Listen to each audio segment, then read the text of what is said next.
What is going on, everybody? 'Tis I, the enigma of the gun airwaves, Miyanvoch, welcoming you to Season 3 of the Liberal Gun Owners Lens podcast, where unprecedented perspectives are packed into the cargo hold for the LGO Lens spaceship Voyagio. That's fucking Italian.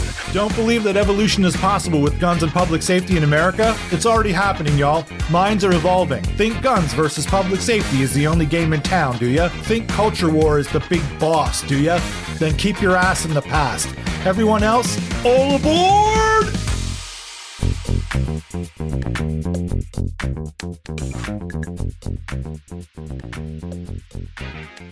There's a lot of overemphasis of the importance of the gun, I think, in the gun community. Mm-hmm. And that's natural. Mm-hmm. There's a monochromatic, narrow kind of take on reality that comes from people who are focused on the gun. And the right is important. And in some ways it's essential. And there are some places that only the gun will do. But in terms of the problems, like, there's so much that needs to be done and is so much better at dealing with problems than the gun, right? Like, one of the things that we study deeply, and I have to study deeply, is I'm involved with the world's leading experts in mass shootings and school shootings. And these are my friends, these guys. Like, I talk to them regularly. And so I've been inside of that study for years.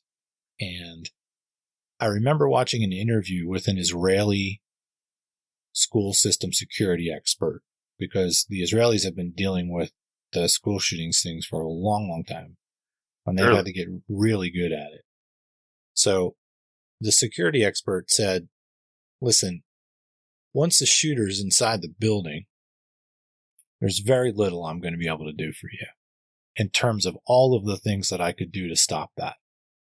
Once he's in the building, it's terrible. So why don't we talk about all the things that happen before he gets in the building?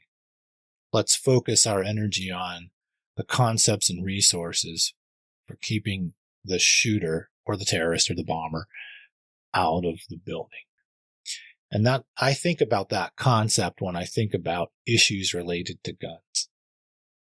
Once we're at the point where the gun is necessary, what can we do? It's a wrap, yeah. We need to be on the shit before it gets there. And that before goes deep. But Randy, that's the hard stuff. Like, yeah, right. Nobody wants that. Nobody wants to do that. No, because especially not in their political term, No, because they're transactional people and it's short term, and I was just reading a study about this week where there was a behavioral science paper done on regulators and policymakers, and this was done in England and the UK, and there are multiple cultural and emotional and guilt and shame regimes set up inside of the political reality to keep these people from basically politically risking when they believe in and embrace policies that have to do with long-term solutions. Mm. There's pressure and emotional guilt and shame for them to not do that. Mm. They're pushed emotionally to get to the short-term things that can happen so that they can show those transactionally for the next election cycle. Yep. But that's really what it boils down to. You're a guy who, more than I do, you've lived at the fucking grindstone. So does Chad. That's why you're on today. That's why I have a friendship with Chad.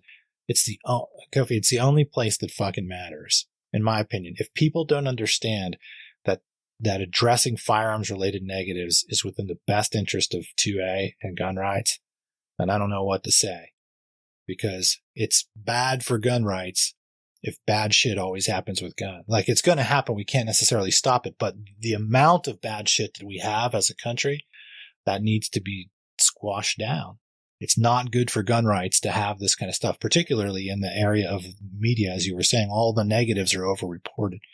So I'm just, the point that I'm making is, yes, we're talking about guns today, but there's a reason why I'm doing what you do, which is I'm focusing on the guns, but on the shit connected to it. That's not the shooting and the self-defense and all that. Like, the rights are important, but I'm more interested in the problems. I'm glad you brought that up. We talked about the impetus behind the Black Bottom Gun Club is, was to fulfill a gap that we saw in the Second Amendment community ecosystem. What you're speaking of, and maybe I'm just ignorant too, also seems like a gap, right? When I think about the nonprofit sector, I can't tell you how many conferences I've been to, and emails, threads, and working groups where we talk about not only the problem but how we're addressing the solution. From my perspective, the Second Amendment community often is more reactive in addressing anything that we feel is threatening to the Second Amendment community, and so we combat that strongly. But to what you're talking about, it seems more like a think tank of really thinking about, okay, we can't just be no to everything, right? And that may even slightly threaten the Second Amendment community or firearm ownership. But there needs to be actual thought leadership and collaboration around how we can become leaders and proactive in this space. I don't know if you're aware of any ecosystems like that exist in the community. I'm not currently, but I do think that's a gap. But I'm also thinking if that is an actual gap, then it's primarily because the second community is okay where we stand, and it's more of a defensive posture that is taking hold. What are your thoughts there? Well, that's exactly the mission and the opportunity. You just described LGO's mission, a think tank addressing the negatives. Nobody's even people don't even know where the playing field is. They don't even know where the stadium's located. Yeah. And this is why it's a once in a lifetime opportunity. I believe, whether it's called liberal gun owners or it's not, that there's a once in a lifetime opportunity for thought leadership in an organization to build a spaceship, get into it, go downstream, and stake down into what the future needs to be. And that is that the certain heads in the gun space get together and become exceptional leaders at addressing the negatives better than the existing subject matter experts, because we have a particular vested interest and a really unique insight because we're in it that they can't have. They'll always have the viewpoint of somebody on the outside who's shaking their finger at it, and that's not where you want to be as an SME or as a problem solver. Yeah. So that's where I've put the mission. The issue is that the magnetization of the tribal social belief systems of both sides of the issue are so strong, there's very little interest. So general interest. So you have to have it's got to be almost like NASA. You've got to have like a small group of people. It can't be broad. It can't be 1 million people. It has to be small. And then you have to have a tight network of really powerful world beaters with it. Like, it's the only way. You're not going to get everybody to go, yeah, I understand. No one's going to fucking understand. It's like what I think Einstein said, that somebody asked him, were you excited when you came up with the theory of relativity? He was like, no, because there are like 4 people on the planet that I could talk to about it. This kind of idea is not going to be exciting. No one's going to get it. Like, that's the issue, is that everybody's so gauged and like, well, how much will the popularity be? It's not going to be popular. It's going to be vital, but not popular. So that's my thoughts on it, is that, yeah, I think we can get to these things in an unprecedented way, but it's only going to be a small group of people. It's got to be funded. It's got to be concentrated. And it's got to be like we got to be like the Beatles. Like, the Beatles didn't give anybody a chance. They were just like, fuck you, we're the Beatles. And the whole world went, right? So even though that contradicts what I just said. We wouldn't have that kind of popularity. We would just be like the Beatles. We would be like amazing, right? I think it's right there, Kofi. Like it's literally, we could do it. Just money and time, frankly. I think I already know who the first like 30 people would be in the group plus the network. How I foresee it is that liberal gun owners would lead it. And then I have a network of SMEs like you and Chad, Rabbi Hillel Nori, Dr. Gene Dysinger, Rob Pincus, like all of these superheads that I know. And then we address it in a completely unique way. But I'm still kind of getting proof of concept. No, that's good. That's good to hear that that's something that you're thinking about and working on. And just a clarifying question is your vision that this would all be centered from center left, or is the goal to be a more broader coalition inclusive of center right folks?